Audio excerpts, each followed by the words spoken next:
শুনুন, এটা কোনো কোর্স নয়। শিক্ষা মানুষকে 10 বছরে যা শেখায়, অভিজ্ঞতা তা 1 বছরে শিখিয়ে দেয়। আপনার অনেক ডিগ্রি থাকা মানে আপনি প্রকৃত মানুষ হয়ে উঠলেন এমনটা কিন্তু নয়। আপনার অনেক অর্থ থাকতে পারে, তবে তা ভোগ করতেও জানতে হয়। মানুষ তো সবার ঘরেই জন্মায়, কিন্তু মনুষ্যত্ব সবার ঘরে জন্মায় না।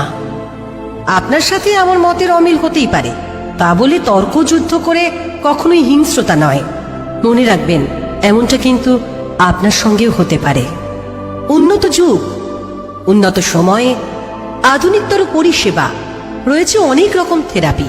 তবে আজ আপনাদের এমন এক থেরাপির কথা বলবো যার জন্য কোনো চিকিৎসকের প্রয়োজন হয় না, প্রয়োজন হয় না কারি টাকা, শুধুমাত্র একটু মানবিক হতে হয়। প্রেম থেরাপি, যা দিয়ে আপনি জয় করতে পারেন গোটা বিশ্ব। বুদ্ধিমান হওয়া ভালো, তবে চালাক নয়।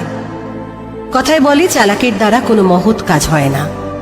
আপনার একটা খারাপ কমেন্ট বা মতামত, আপনার করা একটু অসম্মান কারোর জীবনহানির কারণ হয়ে দাঁড়াতে পারে। সব প্রতিযোগিতা সাফল্যে পৌঁছে দেয় না, সব জেদেও কিন্তু উন্নতি হয় না। আধুনিকতর পরিষেবাকে অপব্যবহার করবেন না। তিলে তিলে এই অপব্যবহারই একদিন আপনাকে মানসিক রোগীতে পরিণত করবে, আর যার জন্যে আপনাকে ছুটতে হবে সাইকিয়াট্রিস্টের কাছে। কষ্ট হলে, দম বন্ধ হয়ে আসলে দরজা বন্ধ করে কাঁদুন। যা ভালো লাগে তাই করুন, গান করুন, ছবি আঁকুন, তবে হ্যাঁ, দরজা খুলুন হাসি মুখে।